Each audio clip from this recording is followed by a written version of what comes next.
For my daughter's 6th birthday, my brother sent her a cute brown teddy bear as a gift. She looked happy at first, then froze. "Daddy, what is it?" I opened it and felt sick. My own mother's words echoed in my head, telling me I was a selfish, cold-blooded failure who did not deserve to raise a child. I had spent my entire life trying to prove her wrong. I built a good life, a safe home for my little girl after my wife passed away. But looking at the blinking red light hidden deep inside the stuffing of that innocent toy, I realized my family did not just want to insult me anymore. They wanted to destroy me. They wanted to take the only thing I had left. You think you know how far toxic family members will go. You have no idea. Let me tell you how a simple birthday gift turned into the most terrifying nightmare of my life, and how I made sure they paid for every single second of it. Hazel's 6th birthday was supposed to be a day of pure joy. I was doing my best to play the role of the perfect single dad. The living room was a chaotic storm of colorful wrapping paper, half-eaten cupcakes, and the deafening sound of 5 little girls screaming over a game of musical chairs. It had been 2 years since my wife Maeve passed away, and every milestone without her felt like walking barefoot over sharp rocks. But for Hazel, I painted on my best smile. I baked the cake myself, burning the first one and spending 3 hours frosting the second. I invited her friends and their parents, trying to create an atmosphere of normalcy. The party was going great until the mail carrier dropped off a large cardboard box on the front porch. The return address made my stomach tighten. It was from my parents, Orson and Vera, and my older brother, Preston. My family, the people who were conspicuously absent from every major event in my life, yet always managed to send something just to remind me they existed. I did not want to open it. I wanted to throw it straight into the trash. But Hazel saw the box.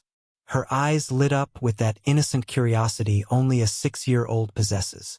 "Look, Daddy, a present from Grandma and Uncle Preston," she squealed, tearing into the tape before I could stop her. Inside the box was a large, fluffy brown teddy bear. It had a red ribbon tied around its neck and big, glassy eyes. It looked soft, harmless, and generic. Clara, one of the mothers at the party, walked over and smiled. "Oh, how sweet. A big bear for a big girl. Your family is so thoughtful, Gideon." I forced a tight nod. Thoughtful was not the word I would use, but I did not want to ruin the mood. Hazel hugged the bear tightly, burying her face in its plush fur. She carried it around the house for the next 15 minutes, showing it off to her friends. I breathed a sigh of relief, thinking maybe, just maybe, my family had managed to do one decent thing for once in their miserable lives. Then it happened. I was in the kitchen pouring juice when Hazel tugged on my jeans. She looked up at me, her little brow furrowed in confusion. "Daddy, what is it?" She was pointing to a spot on the bear's back. I knelt down and took the toy from her small hands. The fur was thick, but when I ran my fingers along the spine of the bear, I felt it. A hard, sharp-edged block hidden just beneath the surface. It was not a voice box that says "I love you" when you squeeze it. It was heavy. It was rigid. And the stitching covering it was clumsy and rough, like someone had sliced the bear open and hastily sewn it back together. A cold sweat broke out on the back of my neck. My heart began to pound a frantic rhythm against my ribs. I dug my fingers into the rough seam, parting the fur just enough to see inside. There, nestled deep within the white synthetic stuffing, was a small black plastic casing. A tiny red LED light blinked rhythmically in the darkness. My breath caught in my throat. I felt physically sick. The room seemed to spin, the sound of the children playing fading into a distant, muffled buzz. I did not shout. I did not throw the bear. I knew the other parents were watching me. I looked at Hazel, forced the corners of my mouth up into a reassuring smile, and kept my voice perfectly level. "Oh, it looks like the factory forgot to take off a little plastic tag, sweetheart. Let Daddy take this to the garage and fix it. Go play with Emma, okay?" Hazel nodded, completely oblivious to the panic tearing me apart from the inside, and ran back to her friends. I walked down the hallway, every step feeling like I was moving through thick mud. I stepped into my bedroom and locked the door behind me. I grabbed a utility knife from my desk and carefully sliced the crude stitching open. I pulled the black device out. It was a sophisticated piece of hardware. A microphone, a cellular antenna, a GPS module. My brother did not send a gift. He sent a Trojan horse. Are you wondering what kind of family would bug a child's toy? Keep listening, because the rabbit hole goes deeper and darker than you can imagine. Staring at that blinking red light, I felt the ghosts of my past rising up to suffocate me. To understand the sheer malice of what I was holding, you have to understand the dynamic of my family. I was the invisible child, the scapegoat. Preston was the golden child. The sun rose and set on Preston's shoulders as far as my parents, Orson and Vera, were concerned. Growing up, there were two sets of rules in our household. If Preston got a C on his report card, it was because the teacher was biased or the material was too challenging. If I got a B, I was lazy and ungrateful for the opportunities they provided. Preston was handsome, charming, and possessed an arrogance that my parents mistook for leadership. He was always destined for greatness, according to Vera. I, on the other hand, was expected to be quiet, stay out of the way, and not cause trouble. I paid for my own college tuition by working double shifts at a diner and fixing computers in my dorm room. I built my small software company from nothing, pouring every ounce of my energy into writing code until my eyes blurred. I bought my own house. I married Maeve, the most wonderful woman in the world. And what did I get for all my hard work? A dismissive wave from my mother. She would sip her cheap wine, look around my living room, and say, "Well, Gideon, you certainly had a bit of luck, didn't you? Must be nice to just sit at a desk all day." Meanwhile, Preston was a walking disaster dressed in designer suits. He was a serial entrepreneur, which is a polite way of saying he burned through other people's money. He started a luxury car detailing business that went bankrupt in 6 months. He opened a boutique coffee shop that lasted a year before the tax authorities shut it down. And who funded these spectacular failures? Orson and Vera. They remortgaged their home. They emptied their retirement accounts. They poured hundreds of thousands of dollars into the bottomless pit of Preston's ego. The worst part was not the money. It was the theft.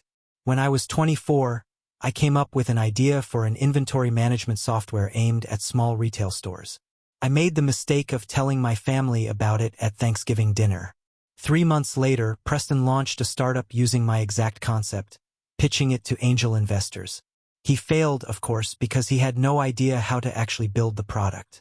But when I confronted him, furious and betrayed, my parents backed him up. Orson stood up, slammed his fist on the table, and yelled, "You are brothers. There is no such thing as stealing between family. He is trying to make something of himself, Gideon. Why can you not just be supportive? Keep your mouth shut and keep the peace." Keep the peace. That was my role. Swallow the anger. Accept the disrespect. But I stopped keeping the peace when Maeve died. She had a sudden aneurysm. One moment we were laughing in the kitchen, and the next, my entire world shattered. In the aftermath, my family did not offer comfort. They offered judgment. Vera told me I was grieving wrong. Preston told me I needed to man up and get back to work. I realized then that they were never going to love me. They were only going to use me, so I cut them off. I went low contact, focusing entirely on raising Hazel. For 2 years, I kept them at a distance. But a few months ago, they started circling again like vultures. And I knew exactly why. It was not because they missed me. It was because Preston had started trading cryptocurrency on margin, and he was drowning in debt. And they knew I was sitting on a life raft. Have you ever stood in the very house you grew up in, but felt like an uninvited guest? Have you ever realized your family views you as a resource rather than a person? Comment the word yes if you understand that feeling. The life raft they were eyeing was Maeve's life insurance and her personal savings. Before she passed, Maeve set up a trust fund specifically for Hazel. $250,000. It was legally ironclad, designed to cover Hazel's college education and give her a safety net in early adulthood. As the surviving parent, I was the trustee, but the money was strictly for Hazel's benefit. I had never touched a single cent of it. I treated that account like it was sacred ground. My parents found out about the trust fund through a mutual family friend who talks too much. Ever since that day, the phone calls became relentless. At first, it was subtle. Vera would call to ask how Hazel was doing, and then casually pivot to the economy. Things are so tough right now, Gideon. Preston is really struggling. You know how hard he works. It is just unfair. I would give non-committal answers and get off the phone. But the hints turned into demands. 2 weeks before Hazel's birthday, Preston had the nerve to show up at my front door unannounced. He looked terrible. His expensive suit was wrinkled, he was sweating profusely, and he smelled like stale alcohol and desperation. He did not even bother asking how I was doing. He just barged into my hallway and started pacing. Gideon, I need a favor. A big one. I have this crypto project, it is a guaranteed 10 times return, but the market took a weird dip and I am facing a margin call. I need liquidity right now. I stared at him. How much, Preston? $50,000. Just as a short-term loan. I will pay you back in 3 weeks with interest. I laughed in his face. It was not a happy laugh. It was a cold, hollow sound. I do not have $50,000 just lying around, Preston. He stopped pacing and looked at me, his eyes narrowing. Yes, you do. Maeve left that trust fund. You are the trustee. You can write a check right now. It is for family, Gideon. I felt a surge of rage so intense my vision actually blurred. Get out of my house. He stepped closer, trying to intimidate me. You are going to let your own brother go bankrupt when you have $250,000 sitting in a bank account doing nothing? You are pathetic. I opened the front door and pointed outside. Leave, now, or I am calling the police.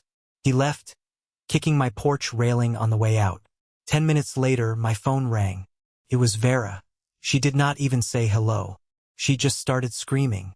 You are a cold-blooded, selfish monster. Your own flesh and blood is drowning, and you are hoarding the money of a dead woman. You are no son of mine. I hung up on her and blocked both of their numbers. I thought the refusal had ended it. I thought I had finally severed the last poison branch of my family tree. But as I sat on my bed, staring at the blinking red light of the GPS tracker hidden inside the teddy bear, a chilling realization washed over me. Preston was not asking anymore. My parents were not asking anymore. They were planning something. They were gathering information. They were trying to find a way to take the money by force. And they were using my innocent 6-year-old daughter to do it. The question was, how far were they willing to go to get their hands on $250,000? The party finally ended. The last parent gathered their sugar-crazed child, offered their polite goodbyes, and drove away. Hazel was exhausted. I gave her a bath, read her 3 bedtime stories, and tucked her into bed. She asked for the brown teddy bear. I told her the glue was still drying in the garage and she could have it tomorrow. She was too tired to argue and fell asleep within minutes. Once the house was completely silent, I went back to my bedroom and locked the door. I pulled the electronic device out of my desk drawer. It sat there on the wood, a sinister little piece of black plastic. I needed to know exactly what I was dealing with. I am a software engineer by trade. I build systems, I understand networks, and I know how to track digital footprints. I grabbed my laptop and typed the serial number printed on the back of the device into a search engine. Took me less than 5 minutes to find the exact model. It was a high-end, real-time audio transmitter and GPS tracker. It required a cellular data subscription to stream the audio and location data to a paired smartphone app. My blood ran cold. This was not just a tracker to see where we went. This was a live microphone. Every conversation I had in my house, every phone call I made, every interaction I had with Hazel. They wanted to hear it all. I needed proof. I needed to know who actually bought this thing because Preston was broke. He could not afford a sandwich, let alone high-end espionage gear. I unscrewed the back panel of the device and popped out the tiny SIM card. I put it into a USB card reader and plugged it into my laptop. I ran a script to extract the ICSID number of the SIM card, and then used a reverse lookup service I have access to for work. The results popped up on my screen, and I felt a wave of absolute disgust wash over me. The cellular data plan for this device was registered to a credit card. An auxiliary credit card in the name of Vera and Orson. My parents, my own mother and father had paid for the data plan to spy on me. They were fully complicit. They were standing shoulder to shoulder with Preston, funding his insane plan to violate my privacy and endanger my child. The betrayal was so deep it felt physical, like a knife twisting in my gut. I saw red. I felt sick. The anger was a living, breathing thing inside me, clawing at my chest. My first instinct was violent. I wanted to drive to their house, kick the front door off its hinges, smash the device into their faces, and scream until my voice gave out. I wanted to break things. I wanted to make them feel the terror and violation they had brought into my home. But I forced myself to stop. I closed my eyes and took a deep, shuddering breath. Shouting would achieve nothing. If I confronted them now, they would deny it. They would say they bought the bear from a thrift store, or that Preston acted alone, or that I was being paranoid and crazy. They would play the victims just like they always did. No, I could not act on emotion. I had to act on strategy. I took dozens of high-resolution photos of the device, the serial numbers, and the SIM card. I took screenshots of the registration data. I backed everything up to a secure cloud server. Then, using tweezers, I carefully placed the device back into the teddy bear. I rearranged the stuffing perfectly. I took a needle and brown thread and sewed the seam shut, mimicking the clumsy stitching it had arrived with. When I was done, it looked exactly as it had when Hazel opened the box. I have a question for you. Should I have destroyed the bear and called them right then and there to curse them out? Most people would have done exactly that. But if you have ever been pushed into a corner by abusers, you know that silence is the most terrifying weapon you possess. Keep watching to see what I did instead. The next morning, I woke up feeling like I had not slept at all. I gave Hazel her breakfast, made sure the teddy bear was sitting innocently on the living room sofa where she could play with it, and pretended everything was fine. I knew they were listening. Every time I spoke to Hazel, I made sure my voice was calm, loving, and perfectly normal.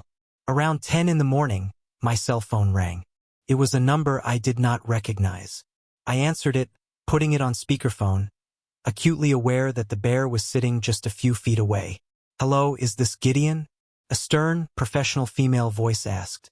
"Yes, speaking. This is Ms. Albright from Child Protective Services. I am calling to inform you that an emergency report has been filed against you regarding the welfare of your daughter, Hazel. Furthermore, we have been notified that an ex parte emergency custody petition has been filed in family court this morning by your parents, Orson and Vera, seeking immediate temporary guardianship." The words hit me like a physical blow to the head. The room tilted. CPS? Family court? Emergency guardianship? What are the allegations? I managed to ask, my voice trembling despite my best efforts to keep it steady. "The petitioners allege that you have suffered a severe mental breakdown following the death of your wife. The report claims you are exhibiting erratic, abusive behavior, that you are heavily abusing alcohol, and that you are emotionally and verbally terrorizing the child. They claim you are an immediate danger to her safety." I stared at the teddy bear on the couch. The red light was hidden, but I knew it was blinking. I knew Preston was sitting somewhere, listening to this phone call, smiling. The pieces fell into place with sickening clarity. This was never just about snooping. The microphone was not there to find out my banking passwords. It was there to manufacture evidence. They wanted to record me getting frustrated. Every parent has moments where they lose their temper. A heavy sigh when milk is spilled. A raised voice when a child refuses to put on their shoes. A moment of exhaustion. They were planning to take those audio clips, edit them out of context, and present them to a judge as proof that I was an unhinged, abusive monster.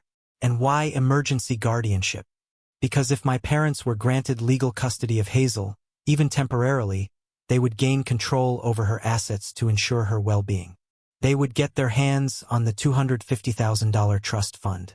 They would drain it to pay off Preston's crypto debts, and they would destroy my life in the process. Ms. Albright continued talking, explaining that a caseworker would be visiting my home within 48 hours, and that a preliminary hearing was scheduled for next week. I thanked her politely, ended the call, and stood completely still in my living room. Hazel came running out of her bedroom, holding a drawing she had just made. "Look, Daddy, I drew a picture of you and me at the park." I looked down at her bright, trusting eyes. She had no idea that her own grandparents were trying to rip her away from her home. She had no idea that her uncle was trying to sell her future to cover his gambling losses. A new kind of anger washed over me. It was not the fiery, explosive rage from the night before. This was cold. It was glacial. It was the terrifying, quiet instinct of a father protecting his young. They had put a knife to my throat, but, more importantly, they had put a knife to Hazel's future. They want to prove I am a crazy person? I thought to myself, staring at the hidden microphone. Fine. I will show them exactly how flawlessly a crazy person can plan a revenge that will leave them with absolutely nothing. I needed a lawyer. Not just any lawyer, but a shark. I immediately called Declan. Declan and I had been friends since college. He went to law school and became one of the most ruthless family law and civil litigation attorneys in the city. He is practical, unbothered by emotion, and razor sharp. I drove to his office, leaving Hazel with a trusted babysitter and leaving the teddy bear sitting on the kitchen counter to record the silence. When I sat down in Declan's office and explained the situation, outlining the CPS call, the emergency custody filing, and the GPS audio tracker hidden in the bear, his pen stopped moving. He stared at me for a long moment, his usual cynical demeanor replaced by genuine shock. "Are you kidding me?" Declan asked, leaning forward. "They bugged a 6-year-old's toy to manufacture a custody dispute so they can raid her trust fund?" I slid the printed photos of the device and the SIM card registration across his desk. "I am not kidding, and I need to crush them, Declan. I do not just want to win the custody hearing. I want them ruined." Declan looked at the photos. A slow, dangerous smile spread across his face. Placing a covert recording device in someone's home without their consent is a felony. Gideon. Federal and state wiretapping laws. Stalking. Harassment. If we play this right, we do not just win in family court. We send your brother to prison. How? I asked. We need them to make a move that proves intent. We need them to hang themselves with their own rope. They are arrogant and they think you are weak. We used that. I left Declan's office with a plan. It was risky, and it made me sick to my stomach, but it was the only way to catch them red-handed. My first stop was an electronics store. I walked to the wearable tech aisle and bought a specific smartwatch designed for young children. It looked like a brightly colored toy, but it had a built-in GPS tracker and, more importantly, a large red SOS button on the side. If pressed, it would instantly dial my phone and open a live, two-way audio channel that automatically recorded everything to a secure cloud server. I went home and sat Hazel down. I strapped the pink watch to her wrist. "Listen to me, sweetie," I said, keeping my tone light and playful. "This is a special secret agent watch. If you ever feel scared, or if daddy is not right there and someone is being mean to you, I want you to push this big red button. Can you practice for me?" Hazel giggled and pushed the button. My phone in my pocket buzzed immediately. "Perfect," I said, kissing her forehead. "You only use it in an emergency. Okay?" Later that afternoon, I picked up my phone and dialed Vera's number. I stood near the teddy bear, making sure the audio was crystal clear. When she answered, I forced my voice to crack. I made myself sound exhausted, defeated, and broken. Exactly how they wanted me to sound. "Mom," I said, letting out a heavy sigh. I got a call from CPS today. I do not know what is happening. I am so stressed out. I have not been sleeping. Hazel is being difficult and I need a break." There was a pause on the line. I could almost hear the malicious glee in her silence. "Oh, Gideon," Vera said, her voice dripping with fake sympathy. "We warned you this would happen. You are just not equipped to handle this alone.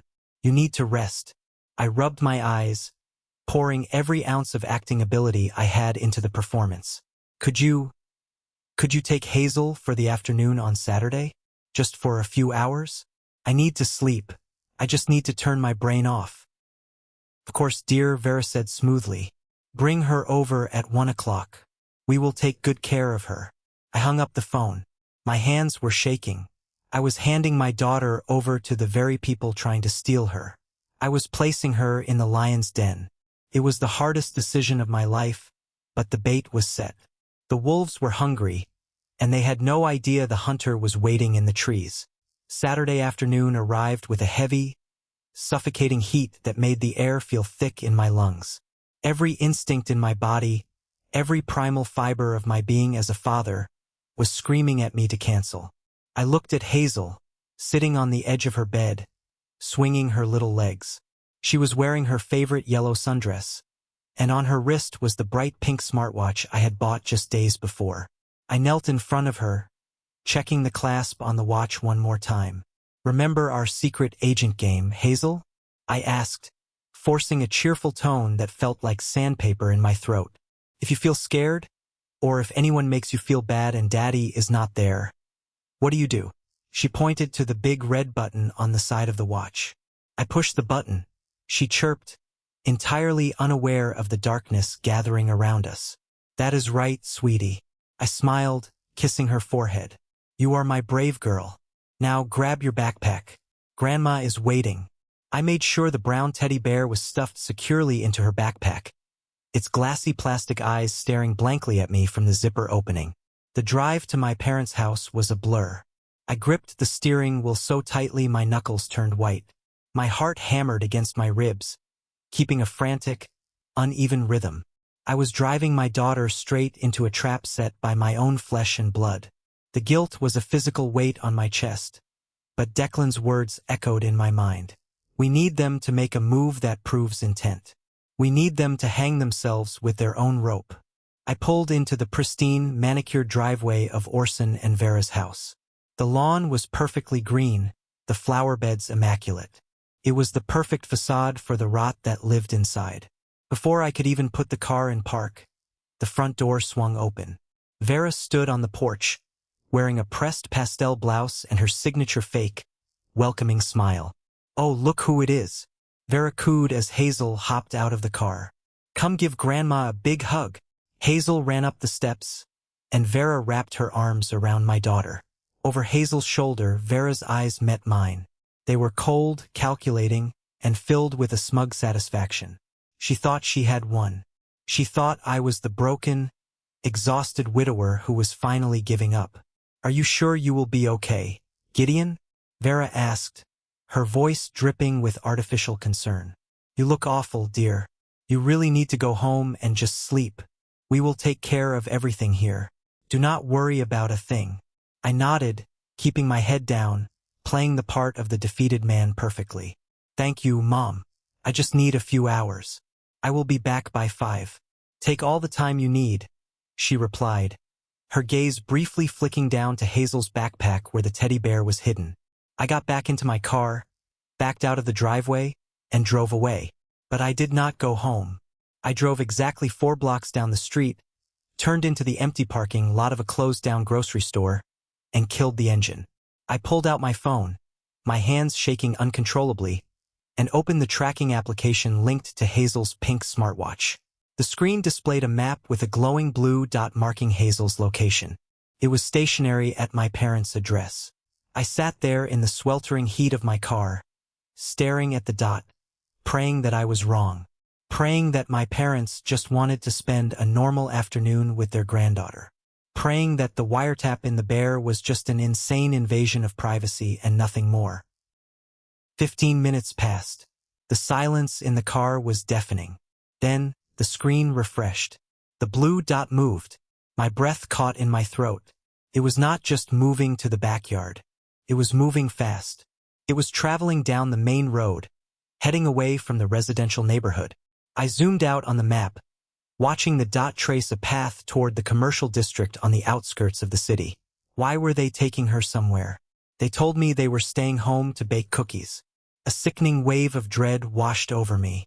I fired up the engine and pulled out of the parking lot, keeping a safe distance but following the trajectory of the GPS signal. I hit the speed dial for Detective Brooks. He was a contact Declan had set up for me, a seasoned investigator who specialized in severe family fraud and wiretapping cases. He was already on standby. "Brooks, it is Gideon," I said, my voice tight. "They are moving.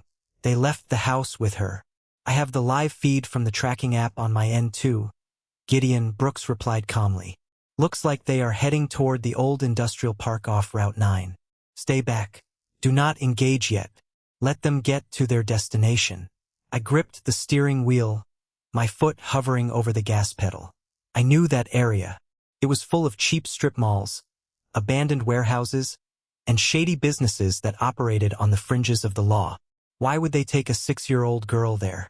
The blue dot finally stopped at a nondescript strip mall flanked by a liquor store and a pawn shop. I pulled into a gas station across the street, peering through the windshield. I saw Preston's black sedan parked out front. My parents' car was right next to it. My eyes scanned the faded signs above the doors. One of them caught my attention, and my blood turned to ice. It was a notary public and legal services office. A place notorious in our town for processing shady paperwork, backdated titles, and unquestioned legal documents for a cash fee. They were not just trying to gather audio clips for family court. They were trying to force a legal transaction right now.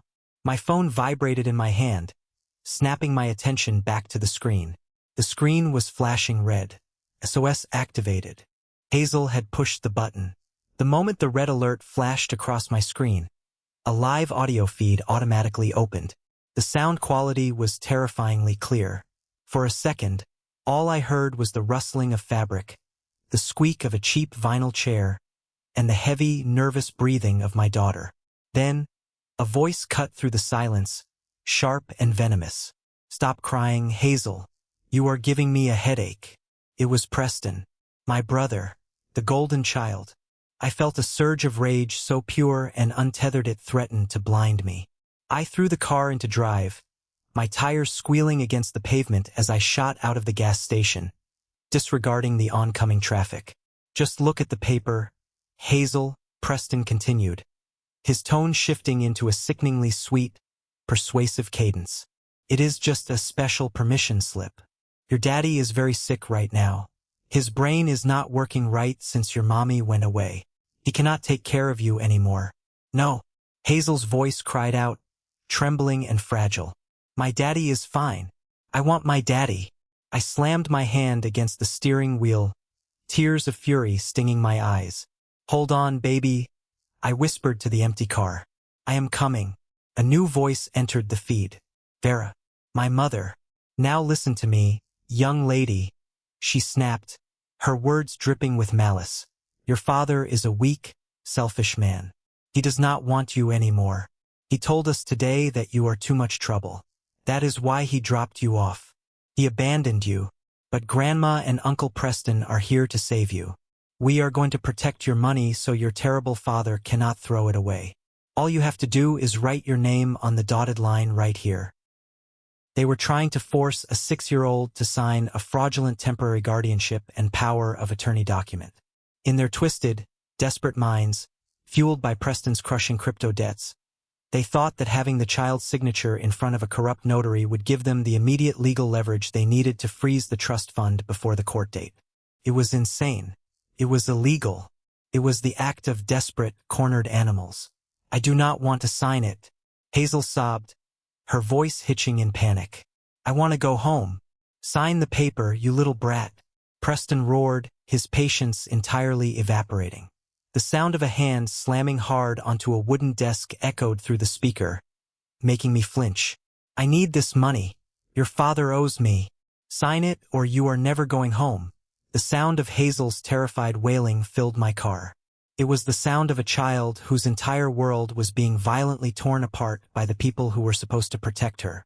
They were torturing her psychologically, shredding her sense of safety, all for $250,000. My vision narrowed to a pinpoint. The world outside my windshield blurred into streaks of gray and brown. I was not just a man anymore. I was a force of nature, a father fueled by a primal, destructive instinct to obliterate anyone who dared to harm my child.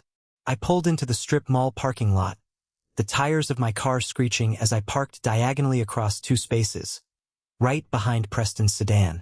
I did not bother turning off the engine. I did not bother closing the door. I sprinted across the asphalt, the heat radiating off the ground, my eyes locked on the glass door of the notary office.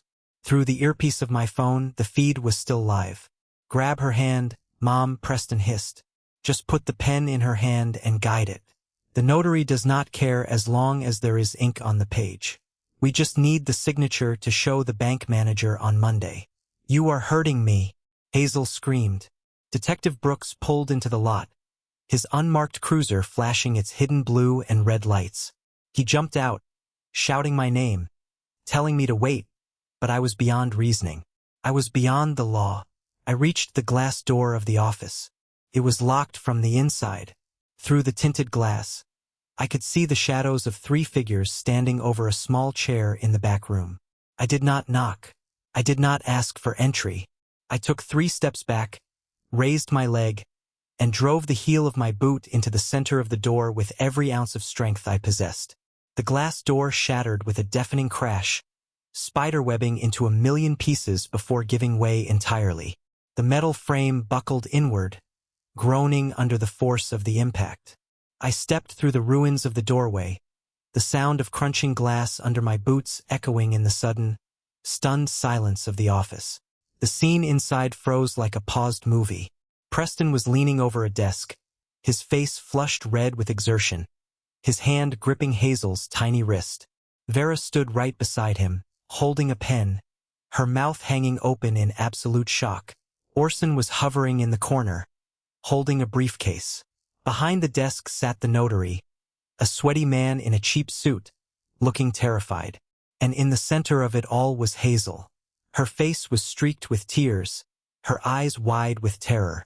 But the moment she saw me, that terror transformed into pure relief.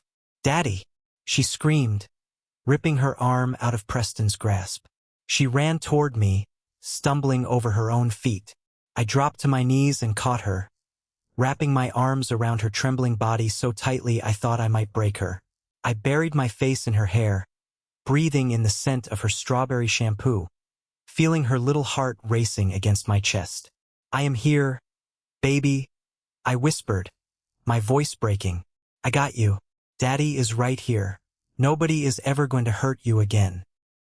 Preston was the first to recover his voice. His face went stark pale, all the blood draining from his cheeks. "Gideon? What are you doing here? You said you were going home to sleep." I stood up, holding Hazel securely against my hip.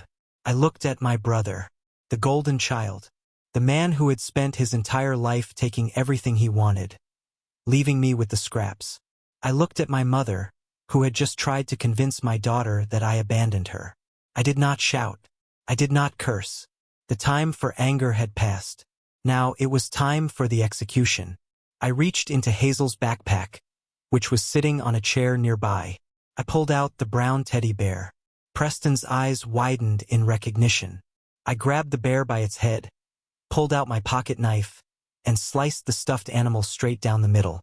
White stuffing spilled out onto the dirty carpet. I reached inside and pulled out the black plastic tracking device. The little red light was still blinking. I tossed the device onto the desk, right on top of the fraudulent guardianship papers. It landed with a heavy clatter. "Game over, Preston," I said, my voice dangerously quiet, echoing in the small room. Vera began to stammer, taking a step backward. "Gideon, honey, you do not understand. We were just trying to help. We were just doing what was best for the family." Detective Brooks stepped through the broken doorway, followed by 2 uniformed police officers. The heavy clatter of their tactical boots on the floorboards signaled the end of my family's reign of terror. "Nobody move," Brooks commanded, his hand resting on his duty belt. "Orson and Vera, put your hands where I can see them. Preston, step away from the desk." Preston raised his hands, trembling uncontrollably. "This is a misunderstanding, officer," he stammered, his arrogant facade crumbling into dust. "We are family. This is just a family dispute. Wiretapping a minor, attempted extortion, and coercing a signature for financial fraud is not a family dispute, son," Brooks said coldly. "It is a federal felony." The officers moved in. When the steel handcuffs clicked around Preston's wrists, the sound was the most beautiful music I had ever heard. He looked at Vera, his eyes wide with panic. "Mom, do something. Tell them." But Vera could not do anything. An officer was already reading her Miranda rights, securing her hands behind her back.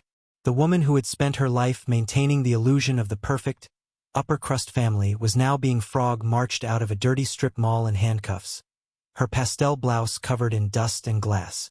I stood there, holding my daughter, watching the people who had tormented me my entire life lose everything in the span of 5 minutes. The sheer magnitude of the victory washed over me, but there was no joy in it, only a profound, exhausting relief. If you are glad that these monsters finally got what they deserved, and if you want to see them lose everything in court, drop a W in the comments right now. W stands for win, and I will be hearting and replying to every single comment that has that letter. Thank you for standing by me through this nightmare. The justice system moves slowly, but when you have an ironclad case built on illegal surveillance and recorded psychological abuse, it moves like a freight train with no brakes. 6 months later, we found ourselves in the sterile, wood-paneled confines of the county courthouse. I sat at the plaintiff's table with Declan, wearing my best suit, my posture straight and unyielding. Across the aisle sat Preston, Orson, and Vera. They looked entirely different from the arrogant people they used to be. Preston had lost weight, his face drawn and hollow, the reality of a looming prison sentence having aged him 10 years. Vera looked fragile, her hair unkempt, the polished veneer of her socialite persona shattered beyond repair. Declan was in his element. He did not just present a case. He orchestrated a symphony of destruction. He started with the teddy bear. He brought in a cyber forensics expert who testified under oath that the device was active, that it transmitted GPS and audio data, and that it was funded directly from an account tied to Orson and Vera. When the defense tried to claim that Preston acted alone and stole the credit card, Declan pulled out text messages between Preston and Vera, proving she actively listened to the audio feeds and advised him on how to use the information. Then came the audio recording from the pink smartwatch. The courtroom fell dead silent as Declan played the feed of Hazel crying in that notary office. The sound of Preston yelling at a 6-year-old, the sound of Vera telling Hazel that her father abandoned her, echoed off the high walls of the court. The judge, a stern woman with decades of experience, closed her eyes and pinched the bridge of her nose. I saw a juror wipe away a tear. But the final nail in the coffin was the financial disclosure. Declan subpoenaed Preston's bank records and trading history. The court projected the documents onto a large screen. Preston was not just a little behind on bills. He was $320,000 in debt. He owed money to banks, to loan sharks, and to offshore crypto exchanges. His businesses were all shell companies used to shuffle debt. The illusion of the golden child was stripped away, revealing a desperate, incompetent fraud. Declan turned to the judge, his voice echoing with righteous indignation. Your Honor, the defendants did not orchestrate this elaborate, cruel scheme because the plaintiff was an unfit father. They orchestrated it because they needed a slush fund to save Preston from his own catastrophic failures. They looked at a grieving widower and a 6-year-old girl, and they saw nothing but a piggy bank. They weaponized the child's trust, planted a listening device in her birthday toy, and attempted to violently coerce her into signing away her future. When Vera took the stand, trying to cry and play the victim, Declan dismantled her in 3 minutes. He forced her to read her own text messages aloud. He forced her to admit she lied to CPS. By the time she stepped down, she was hyperventilating. The verdict was not even a contest. The judge granted me permanent, sole legal and physical custody of Hazel. She issued a permanent restraining order, banning Preston, Orson, and Vera from coming within 1,000 feet of us. She denied them any visitation rights, stating clearly on the record that they posed a severe emotional and psychological threat to the minor child. And then the criminal trial began. The criminal courts do not care about family dynamics. They care about the law. Preston was indicted on multiple felony charges, including illegal wiretapping, extortion, and child endangerment. His public defender tried to negotiate a plea deal, but the district attorney, armed with the undeniable evidence from the smartwatch and the bear, refused to budge. Preston, the brilliant entrepreneur, the son who could do no wrong, was sentenced to 4 years in a federal penitentiary. The day the judge handed down the sentence, Preston looked back at me from the defense table. His eyes were wide, pleading. He expected me to do what I had always done. Step in, fix the problem, and keep the peace. I did not blink. I stared right through him, my face a mask of stone, until the bailiff led him away in handcuffs. The fallout for my parents was equally devastating, though their prison was one of their own making. To pay for Preston's exorbitant criminal defense lawyers, Orson and Vera had to liquidate everything. They drained their retirement accounts. They sold their luxury cars. Ultimately, they were forced to sell the beautiful, sprawling house I had grown up in, the house where they had spent decades looking down on everyone else. They moved into a cramped, run-down apartment on the bad side of town. The social circle they had meticulously cultivated abandoned them the moment the scandal hit the local news. They went from hosting lavish dinner parties to eating canned soup in the dark because they could not afford the electricity bill. About 3 months after the trial ended, I received a package in the mail. It was a letter from Vera. The handwriting was shaky, desperate. "Gideon, please," the letter read. "We have nothing left. Your father is sick, and we cannot afford his medication. Preston is gone. We know we made mistakes, but we are still your parents. Blood is thicker than water. Please, we are begging you. Send us a little money. Even just $500 a month would save our lives. Find it in your heart to forgive us." I read the letter standing in my kitchen. The afternoon sun was streaming through the window. Outside, I could hear Hazel laughing in the backyard, playing with our new golden retriever puppy. The contrast between my life and theirs was staggering. They were drowning in the consequences of their own malice, while I had finally found peace. I went to the garage and found the cardboard box that contained the remnants of the brown teddy bear. It was still sliced open, the stuffing hanging out, a grotesque reminder of their betrayal. I took Vera's letter, folded it neatly, and placed it inside the empty cavity of the bear. I wrote my own note on a small piece of paper. "You always told me that blood is thicker than water, Mom. But you forgot that loyalty is thicker than blood. You chose your golden child. Now you can let him pay your rent. Do not ever contact me or my daughter again." I taped the note to the bear's chest, put the ruined toy back into a box, and mailed it to their new apartment address. It was the last time I ever interacted with them. The silence that followed was the most beautiful sound in the world. Life is remarkably quiet now. The storm has passed, and the wreckage has been cleared away.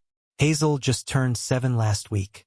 We celebrated with a trip to the zoo, just the two of us, eating cotton candy until our stomachs hurt and laughing until we cried. She is thriving. She is doing exceptionally well in school. She has a great group of friends, and most importantly, she feels entirely safe. She does not ask about her grandparents or her uncle anymore. Children are incredibly perceptive. They might not understand the complex legal terms of a custody battle or the malicious intent of a wiretap, but they understand who makes them feel safe and who makes them feel scared. When the people who terrified her were removed from her life, she blossomed. The trust fund Maeve left behind remains untouched, sitting safely in an investment account, growing steadily. By the time Hazel is 18, it will be more than enough to send her to any college she desires and give her the head start in life that her mother wanted for her. I am working hard, my software company is expanding, and I am providing everything she needs without touching a single dime of that money. Sometimes, late at night, when the house is silent, I walk into Hazel's room and just watch her sleep. I listen to the steady rhythm of her breathing, and I think about how close I came to losing it all. If I had been a little more trusting, if I had ignored that rough stitching on the teddy bear, my parents would have stolen her future and destroyed my life to save a brother who never cared about me. People often talk about the sanctity of family. Society conditions us to believe that we must endure limitless abuse simply because the people hurting us share our DNA. But I learned the hard way that family is not defined by blood. Family is defined by respect, by protection, and by love. Family is the people who build you up, not the people who plant listening devices in your child's toys to tear you down. I severed my toxic roots so my daughter could grow, and I do not regret it for a single second. But not everyone sees it that way. Just yesterday, a distant aunt called me from a blocked number. She had heard about my parents' current living situation. She told me that Orson is struggling with his health and that Vera is standing in line at a food bank every week. She called me a monster. She said that no matter what they did, abandoning my elderly parents to live in poverty while I sit comfortably in a nice house is a sin. She said that I have proven I am exactly the cold-hearted person my mother always claimed I was. I hung up on her without saying a word, but her accusation lingered in the air. So, I am turning it over to you, the people who have listened to this entire nightmare unfold. Was my aunt right? Did I go too far by turning my back on the people who gave me life? Should I have shown mercy and sent them the $500 a month they begged for, just to keep them off the streets? Or was I entirely justified in leaving them to rot in the mess they created when they tried to steal my daughter's future? Am I the bad guy for cutting them off forever? Let me know your verdict down in the comments. Thank you so much for watching and supporting this channel. If my story resonated with you, or if you have ever had to cut off toxic family members to protect your own peace, please hit that like button and subscribe. Share your own experiences in the comments below, because nobody should ever have to feel alone when fighting back against abuse. Stay safe, trust your instincts, and I will see you in the next story.